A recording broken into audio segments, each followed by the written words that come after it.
सकल मातंग समाजाच्या वतीने दिनांक 20 मे 2025 रोजी आझाद मैदान मुंबई येथे अनुसूचित जाती आरक्षण वर्गीकरणासाठी जनआक्रोश महाआंदोलनाचे आयोजन करण्यात आले आहे। पूर्वतयारीसाठी जनजागरण बैठक दिनांक 6 मे 2025 रोजी स्वर्गीय लोकनेते विलासराव देशमुख सभागृह नगर परिषद अंबेजोगाई येथे बैठकीचे आयोजन करण्यात आले होते। सकल मातंग समाजाच्या वतीने 20 मे 2025 रोजी आझाद मैदान मुंबई येथे मातंग समाजाच्या होणाऱ्या जनाक्रोश महाआंदोलनासाठी जाण्याकरिता बैठकीत उपस्थित मान्यवरांच्या वतीने मार्गदर्शन व चर्चा करण्यात आली। या प्रसंगी सर्व उपस्थित समाज बांधवांच्या वतीने मुंबई येथील होणाऱ्या महाआंदोलनास एकमताने उपस्थित राहण्याची संमती दर्शविण्यात आली। यावेळी अंबेजोगाई व अंबेजोगाई तालुक्यातील बराच मातंग समाज उपस्थित होता। जे वैधानिक आरक्षण आहे लक्ष्मण भाऊ, ज्याला कायदा करून आरक्षण दिलंय ते कमी अधिक होईल, रद्द होईल, कायदा करून रद्द करता येईल ना। हे संवैधानिक आरक्षण आहे, घटनेने दिलेलं आरक्षण आहे। संवैधानिक आरक्षण असल्यामुळे ते रद्द होणार नाही। कितीही काही कुणी बोंबा मारल्या फादण्यात पडू नका, डोक्यात घेऊ नका। दुसरा गैरसमज असा पेरला जातो आपल्याकडे, अरे तुम्ही आहेतच किती चिमूटभर आणि काय तुमच्या वाट्याला येणार आहे? 2% नाहीत, 3% नाहीत, लागले आरक्षण मागायला, आरक्षणाच्या गप्पा करायला। अरे आम्ही चिमूटभरच, पण द्या की आमच्या वाट्याचं। किती दिवस आमच्या वाट्याचं तुम्हीच खाता? उदाहरण सांगायचं म्हणून अविनाशजी मुद्दाम होऊन त्याचा उल्लेख करून सांगतो। तुम्ही सगळे सतर्क आणि चळवळीत काम करणारे बांधव आहात, पत्रकार मित्रांनी याची गांभीर्याने नोंद घेतली पाहिजे। सामाजिक न्याय आणि सहाय्य विभागाचे जे वसतिगृह आहेत, हॉस्टेल्स आहेत, त्या हॉस्टेलमध्ये बौद्ध म्हणून प्रवेश मिळतो, नवबौद्ध म्हणून प्रवेश मिळतो, महार म्हणून प्रवेश मिळतो। 3 आले की 1 मांग येतो, 3 आले की 1 मांग येतो। हे चूक असली तर माझ्यावर कारवाई करा, मी कोर्टात उत्तर देतो। 3 असले समोरचे तर तुम्हाला चौथा 1 मांग येतो। आणि तुम्ही संदेश देणार नाही आमच्या पोराला शिकण्याची, पैलवान होण्यासाठी खुराकच देणार नाही, आणि तू कुस्ती जिंकत नाही असं म्हणत असाल तर हे थोतांड आहे का नाही? हे फसवेगिरी आहे का नाही?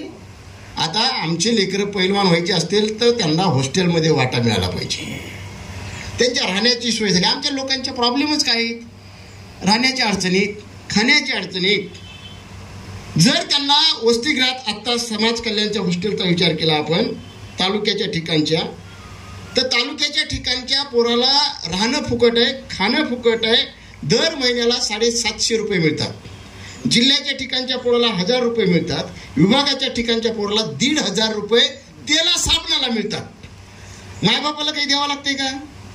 पण ते 3 पोरं येतात आणि तुमचं 1 येत आहे, आणि तुमचे कसे स्पर्धेत टिकताल तुम्ही? आता तुम्ही बरोबरीचा वाटा मागितला पाहिजे।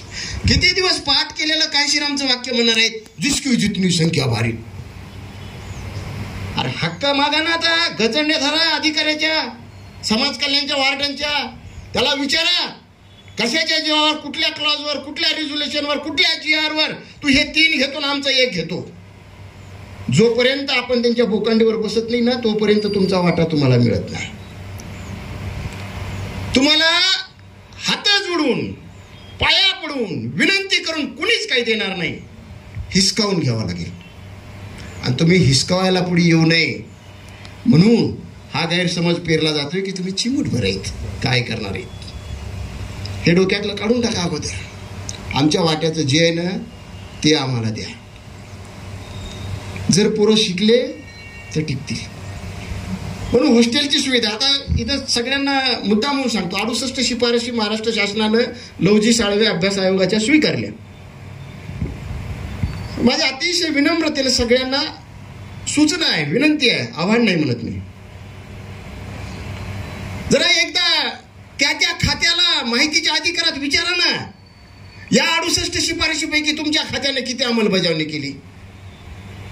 किती मागाच्या लोकांना, भूमिहीन मागाच्या लोकांना शेत जमिनीचे गायरानाचे पट्टे नावावर करून दिले? तुमच्या शेजारचं जवळगावचं प्रकरण पेटलेलंच आहे. ते नाही विषय. आश्रमशाळा मागाच्या पोरासाठी तयार करा अशी सूचना आहे. किती झाल्या? स्वतंत्र बॅकलॉग भरला पाहिजे. किती केलं? आम्ही सरकारनं GR काढला की उदो उदो करतो, अंमलबजावणी होते का नाही याचं दुर्लक्ष करतो. म्हणून कार्यकर्त्यांना अतिशय विनम्रतेनं दोन्ही हात जोडून पाया पडून माझं सांगणं आहे, धरा प्रशासनाला ब्रिटिश धरा. सांगा या 68 शिफारशीपैकी किती काम केलं बाबा तुम्ही? आरक्षणाचं वर्गीकरण कशासाठी करायचंय? आता जे बोलतानाचा उल्लेख झाला की मुंडे साहेबांनी 95 ला आरक्षणाचं वर्गीकरण केलं. आरक्षणाचं वर्गीकरण कुठे आहे? राज्यात आहे. आता टेक्निकल मुद्दा नीट समजून घ्या. आरक्षणाचं वर्गीकरण कुठे आहे? राज्यात आहे. गोखले साहेब मागणी करत होते 8% स्वतंत्र आरक्षणाची. कुसुमताई त्यांच्यासोबत पायाला भिंगरी बांधल्यासारख्या फिरत होत्या. बरं, गोखले साहेबांच्या चळवळीतलं दुर्दैवाने एक ड्रॉबॅक काय होता? मला माफ करा सर्व आपलं उदार साहेब,